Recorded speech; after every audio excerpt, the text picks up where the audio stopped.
En 2014, le parc naturel régional du Pilat, constatant la richesse du patrimoine industriel textile de la vallée du Dorlay, a proposé à un groupe d'artisans, d'entreprises, d'élus, d'associations, d'habitants de cette vallée de travailler collectivement à la construction d'un projet autour de la valorisation de ce patrimoine industriel. Et de tout ce travail est abouti un projet de réhabilitation de friches industrielles pour y accueillir des artisans liés au textile et à l'accessoire de mode. Nous sommes dans l'usine Viornerie à Doisieux, village rural du parc du Pilat, situé entre Lyon et Saint-Étienne, sur la haute vallée du Dorlay. Le projet comprend 2 sites prévus pour 10 artisans, 10 ateliers donc, avec également un espace commun.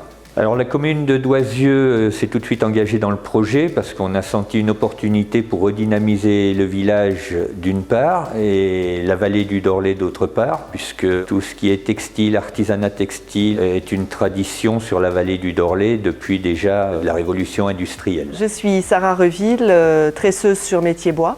Je fais partie des 5 candidats à l'installation. Effectivement, l'avantage de se retrouver en communauté va nous permettre de résoudre des problématiques et de partager aussi des compétences et des connaissances au-delà des savoir-faire. Parmi les propositions, le labo textile, c'est un espace partagé dans lequel nous allons installer des machines mutualisées qui permettront aux artisans de travailler en dehors de leurs ateliers. Le projet prend ici toute sa dimension de tiers-lieu.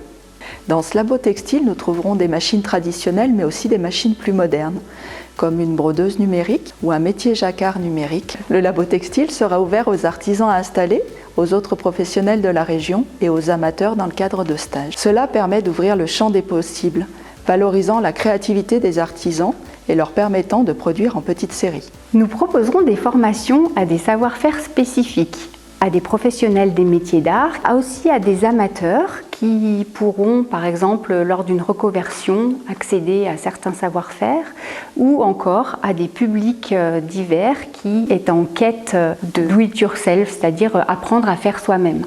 Ce qui est important pour nous, c'est de susciter la rencontre entre les professionnels et les amateurs, et pourquoi pas aussi favoriser des échanges intergénérationnels autour des savoir-faire textiles et la création d'accessoires de mode. Le parc passe la main à l'association qui a été créée cette année au mois de janvier.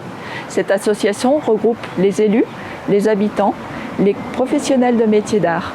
L'idée aujourd'hui, c'est de se saisir de cette dynamique autour des artisans pour développer les activités dans la vallée. L'association vous accueille, venez nous rencontrer.